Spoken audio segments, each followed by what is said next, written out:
现在父神，感谢你，感谢你赐给我们这个美好的主日，我们一起敬拜，一起服侍，也看见神的荣耀。主啊，我们用谦卑的心来领受主话语对我们的教导，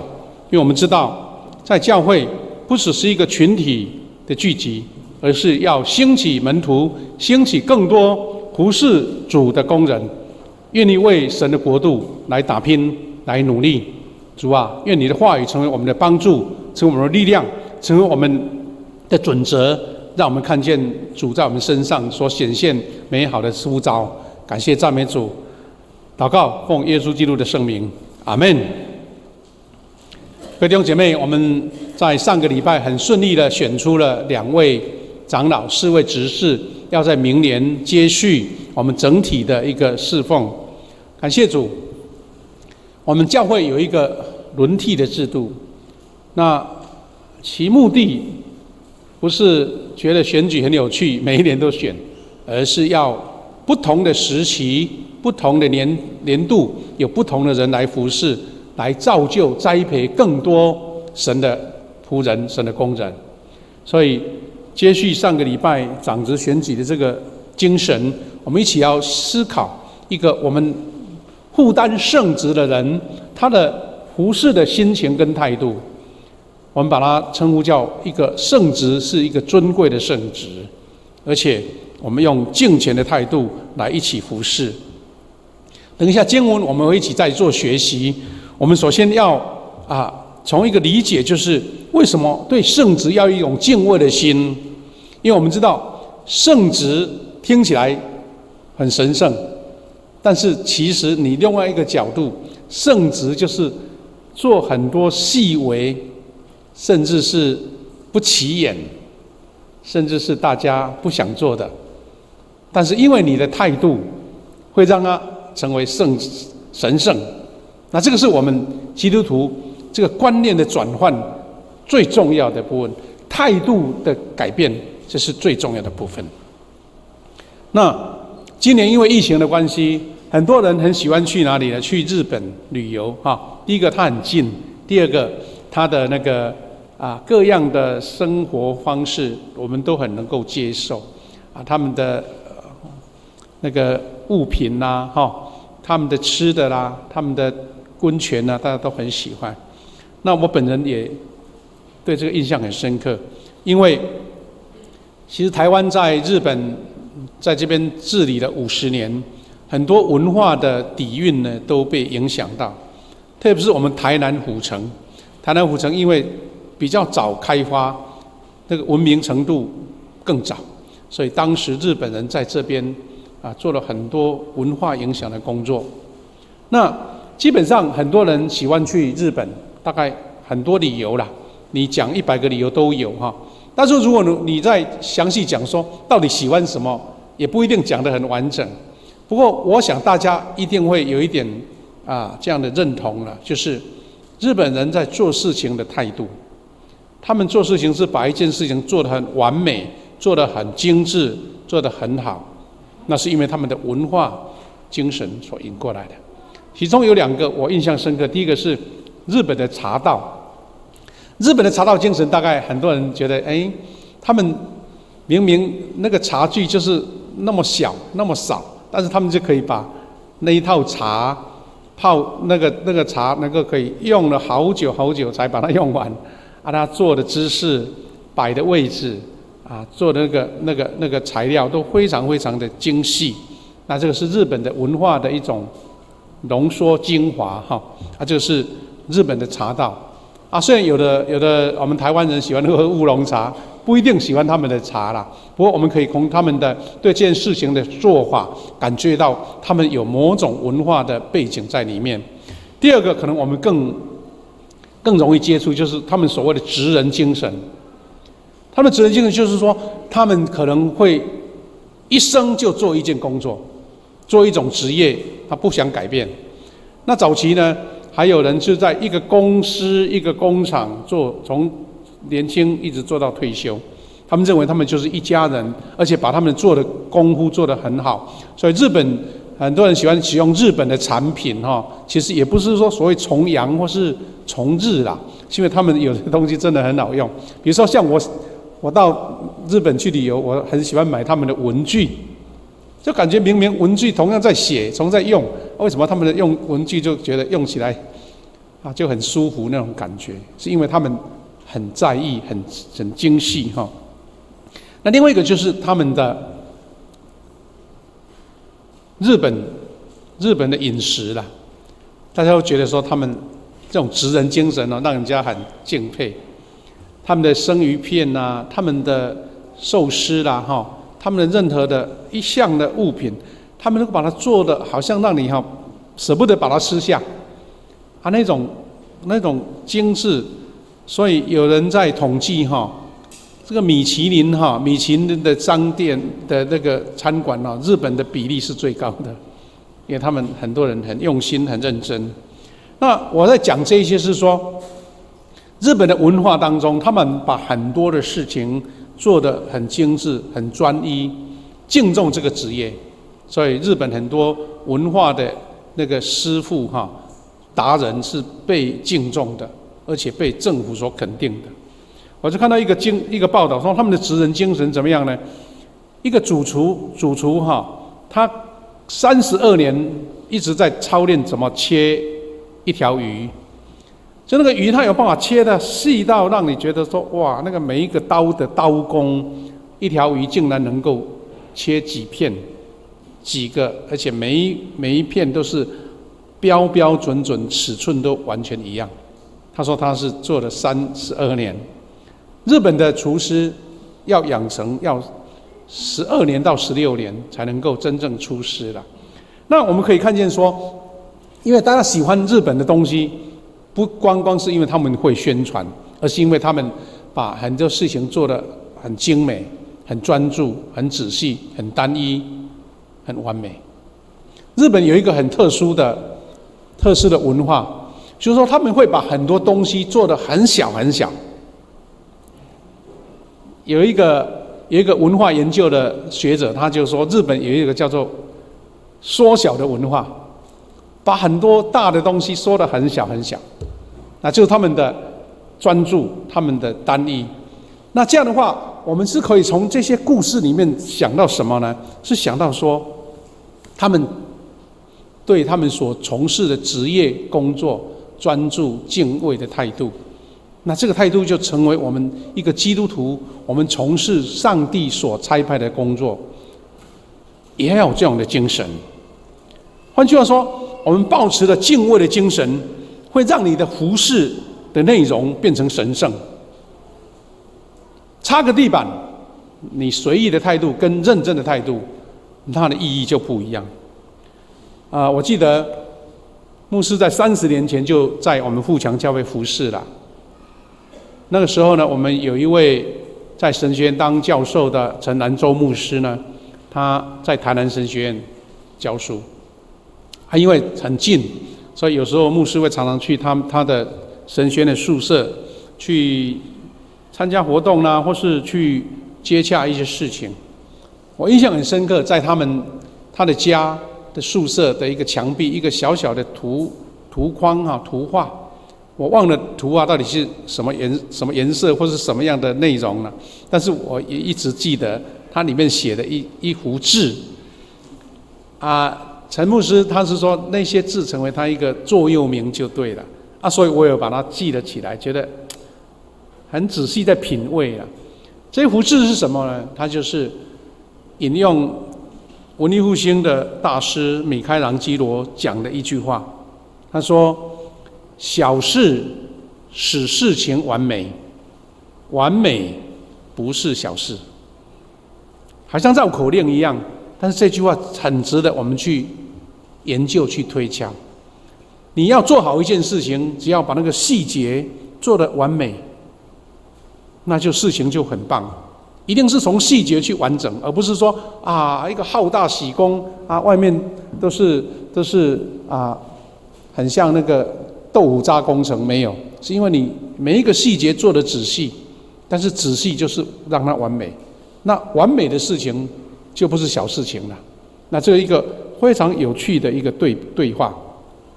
各位弟兄姐妹，我们上个礼拜才选完长职，我们教会有不同的服事轨道，在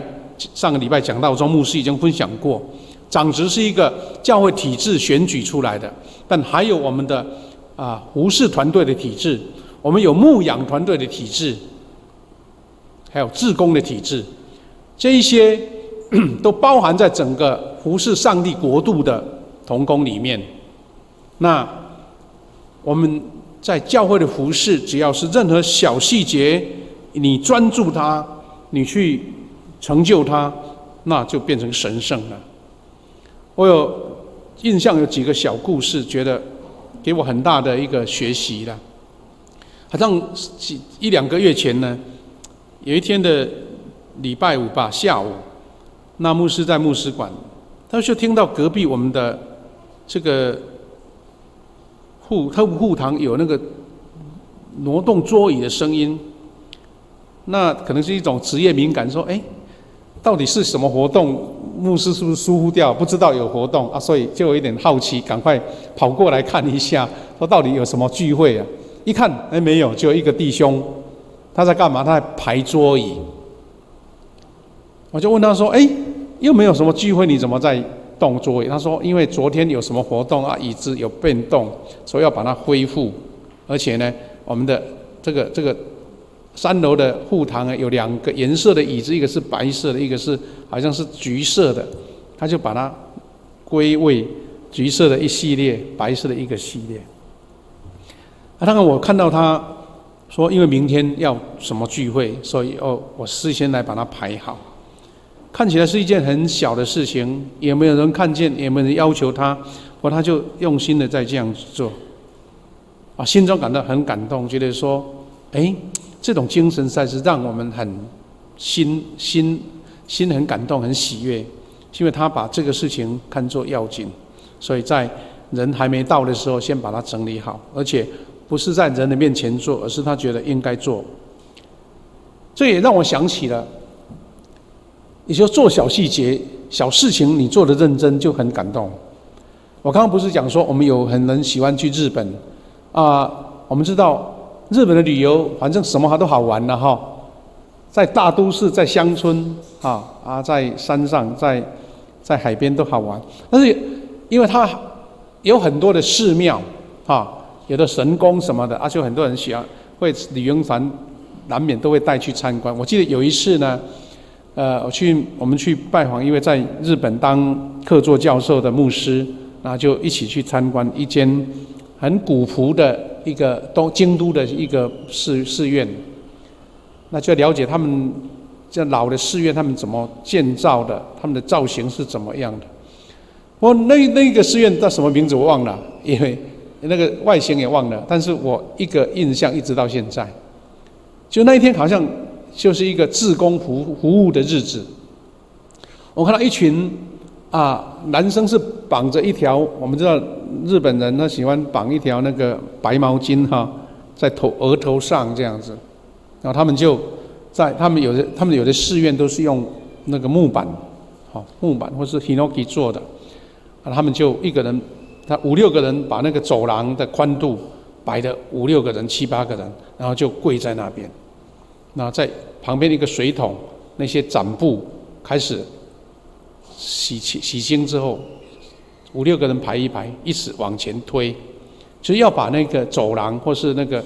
个地板擦得干干净净，会发亮这样子。我就感觉说，人家虽然跟我们不同样的信仰，不过他们服事的态度就这样的谦卑，就跪着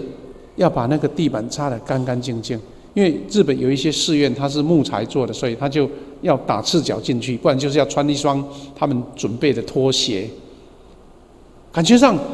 虽然做一件小事情，但是就觉得他们趴在那边就是很神圣的一个身影这样子。另外一个小故事是说到有一位观光客到外地去旅游，那看到一个工地好像蛮庞大的，就很好奇啦，就走进去，刚好有一个工人在那边，师傅在那边工作，他就很客气的问他说：“请问这个工地好像蛮大的哈，你们到底要做什么？那第一位工人呢，可能大概会不会昨天没睡好或怎么样，脾气很不好，就随便回了一句说：“你没看见我在砌砖头吗？”连这个也要问，不大理他。但这观光客呢，就觉得不死心了，就再走一段，又看到另外一个师傅在那边工作，又问了同样的问题。那这个工人呢，就比较客气一点，就问他说：“哦，我的监工，我的上司叫我在这边把这一片墙砖头砌好我正在做这件事情。”那也算是个很平时的回答了。不过这个观光还是没找到答案所以就一直在走到另外一个师傅也在工作。他就再一次不死心的问他说：“对不起我知道你在那边工作，请问你们这个工程好像蛮大的，你们要做什么样工作？”这个师傅呢就蛮慎重的，把手上的脏东西稍微抹一抹，然后就站在他边前说：“你问对人了，你知道吗？我在参与一件伟大的工程因为我们正在建造一间非常堂皇的圣殿，我很荣幸能够参与在里面，帮忙其中的一部分。将来这件圣殿落成以后，我们要在里面赞美上帝，赞美主。我觉得太荣耀了，我觉得很棒，做这件工作，所以我就介绍给你这样子。”那这个小故事在讲什么呢？其实工作的态度，做事情的态度，他们可能领同样的薪水，但这三位师傅的心情不一样的。这位参与一件荣耀的事情的工作的师傅，他应该是天天都充满了期待，充满了盼望，充满了喜乐，而且做不累，因为他觉得他是参与一件伟大的工程。各位弟兄姐妹，我们从这边学习是让我们一起来了解，我们做教会的侍奉呢，如果没有这样的敬畏的态度，你会发现很多事情根本你觉得没什么好去努力的，因为不一定很困难你看清它，你的服事就不专业，不专业就不神圣。圣经怎么教导我们呢？希伯来书我们刚读的这段经文只有1节，他讲说，基督徒是要承受那不能震动的国度，就是属天的国度。意思说，所有的基督徒在里面，无论是你从事什么样的工作，即使你是一位平信徒，或是你是长老执事，你记得你参与在这个里面，你是参与一个不能震动国度的建造，是基督徒参与这个伟大工程的一部分。那你不看重自己，当然你就不了解那个不能震动的国度是多么的伟大。那个不能震动的国度不是我们看得见的这个属物质的部分，那这个需要靠信心跟你属灵的信仰去看它。因为这个是一个不能震动的国度的建造，所以他用什么态度呢？要按照上帝所喜悦的，用虔诚敬畏的心来侍奉他。这个是你工作的态度。好，我们常常会看到在职场上，我们在座有很多是当主管的你都知道说你要要求你的员工你要敬畏这个就是尊敬你的职分，你要认真你的职分。但是你可能是为了要领一份好的薪水，你可能为了要一段时间能够升级升官，你有一个目的嘛，你才会认真去做。或者说这个现在工作难找你不认真的话要被 fire 掉怎么办？一定有一个动机。但是基督徒没有 fire 的问题，也没有薪水的问题。基督徒是领受一个不能震动的国度，因为这样太神圣了，所以我要用让上帝喜悦的，做上帝所欢喜的，不是做我欢喜的，而且是用敬虔虔诚敬畏的心来侍奉。那哥罗西书的教导就更仔细了，有这5点。一个是说，我们服侍神做事要出于真心诚意，因为你敬畏神，你就不会随随便便、庆庆菜菜、马马虎虎、随随便便。第二个，既然是这样子，无论做什么事都是要专心一致的，专心没有旁骛，什么事情都搞砸了，什么事情都乱在一起，专心服侍。第三个，因为我们是为主工作，不是为人工作。你不是为了上司，你不是为了你的薪水，不是为了你的升官，而是因为你为主工作，你看重，你觉得这是神给你的职分，我认真的做它。第四个，主要把它为自己的子民所保存的属天的产业来赏赐给我们。换句话说，我们所要得到的，因为是一个超越这个属世的世界的报偿，所以是用看不见的信心，那个信心是看不见的一个祝福，你愿意为它摆上，那这个才是基督徒侍奉的起点，因为不是用世界的物质来做比较。不过，如果服侍过被奖赏的基督徒，你就会发现说这一句话其实还有后半段，因为主耶稣说，凡是先求他的国跟他的义，那这一切都要赐给你们。顺序的问题，不是说我们基督徒不需要属世的一个物质的一个供应，你要吃东西，你要交通，你要养儿育女，为什么不需要呢？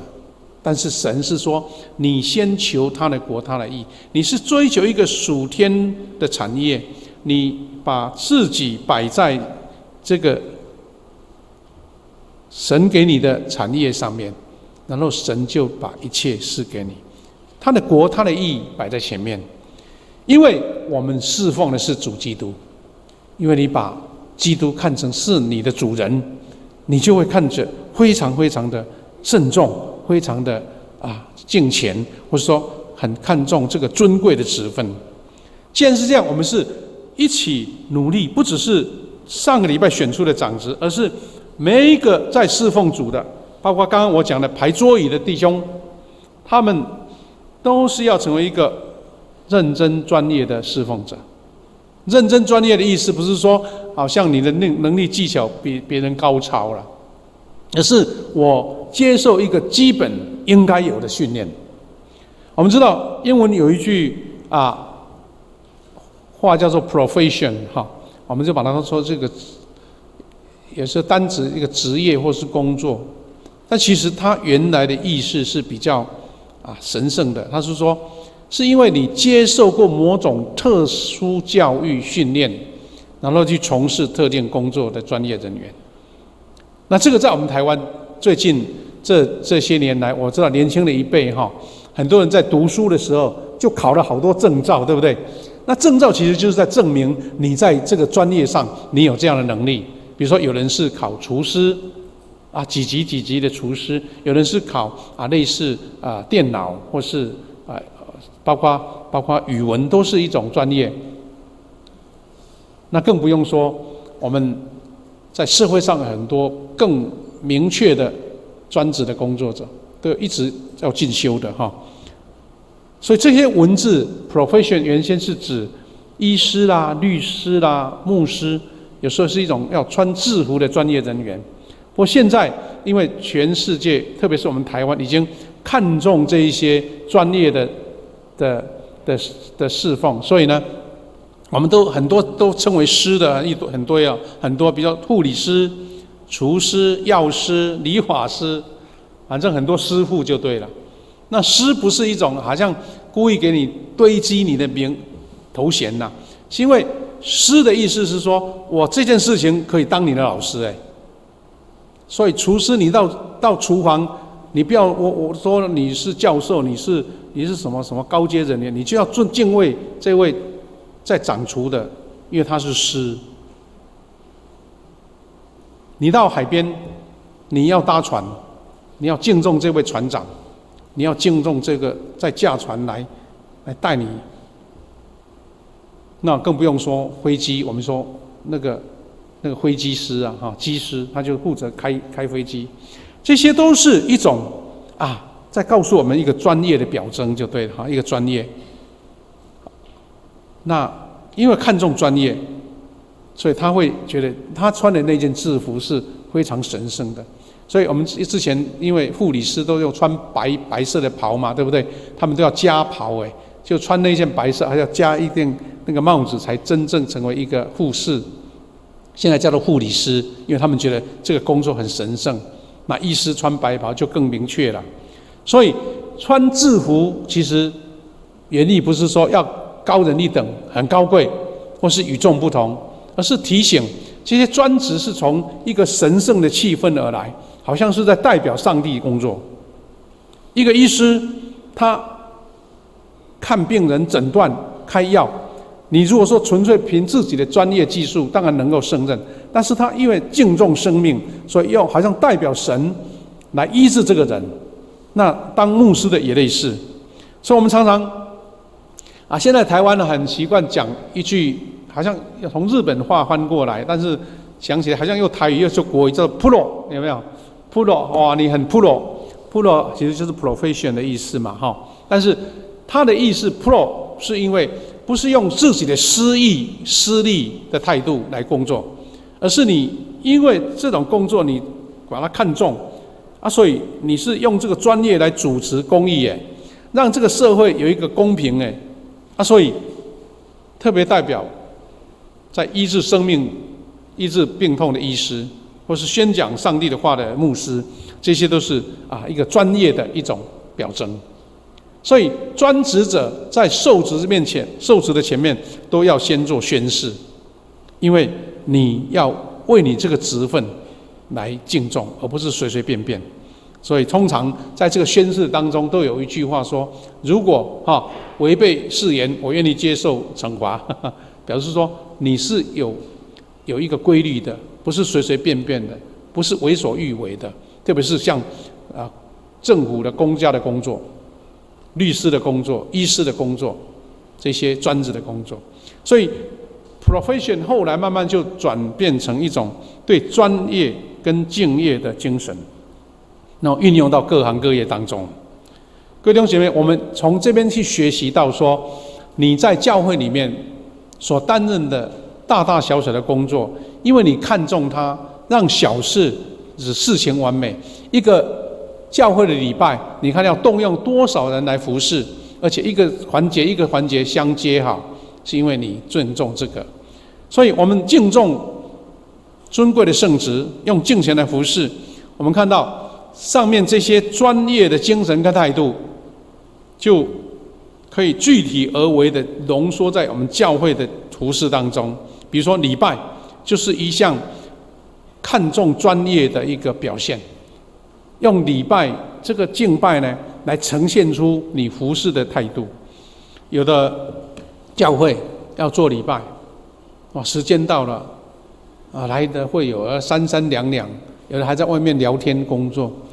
要诗歌了也没有人要来带，还在牧师去张罗去打招呼说赶快时间到了来练诗歌。你会发现说这种礼拜你会觉得哩哩啦啦，没有什么精神了，但是每一个环节都被看重，那个礼拜就产生一种动力。所以我们可以把它说，所有的教会的服事浓缩在一个精华的点，就是献祭。像早期的祭司他在献祭，就跟神的一个连结。那基督徒只要你把它看重，每一样服事即使是小细节，你都是在献祭。所以我们教会呢有不同的服事的一个角度，有长职，有区长、组长，这是牧养的团队，还有一个服事专业的团队。我们有各种服事团队，有代祷团队，我们有那个这个心灵转角啦，我们有午餐啦，我们有敬拜赞美啦，我们有这个事务的团队，我们有志工团队，这些都是因为我们把它看重，所以变成一个专业的服事者。你知道现在很多志工他要参加训练的，你不能说我想做你就来，要接受训练，要接受还有认证。我们现在教会，因为我们李伟教授之前引进了一个制度，就是政府给我们一个年轻人这个青少年有一个志工的服事，他们就要被服事几小时要签名这样子。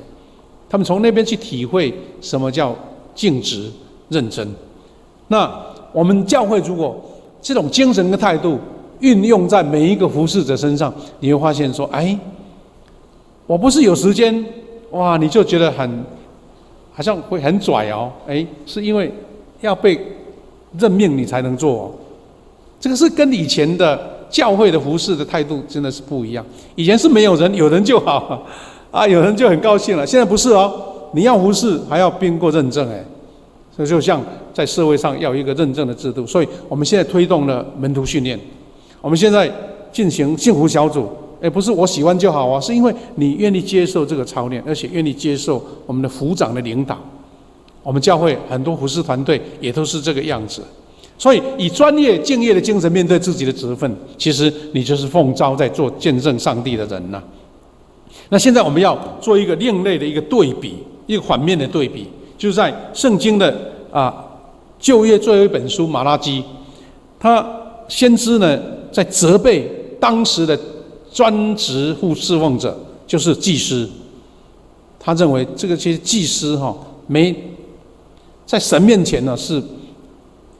没看重他们的专业，所以他责备的话非常严厉啊。马拉基书1章6到7节，上主万军的统帅对祭司们说：“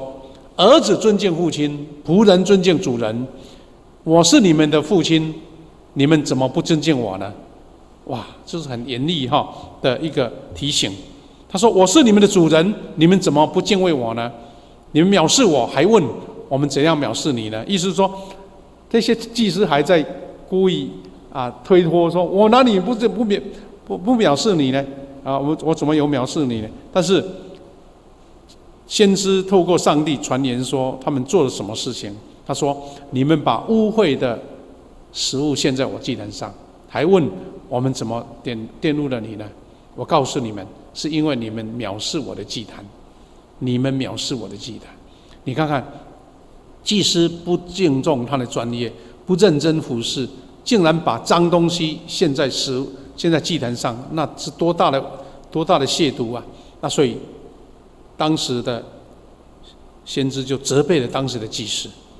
所以我们可以看到对比说，神为什么看重这个职分，是因为你敬畏的心、虔诚的心来服侍。那从这段经文我们看到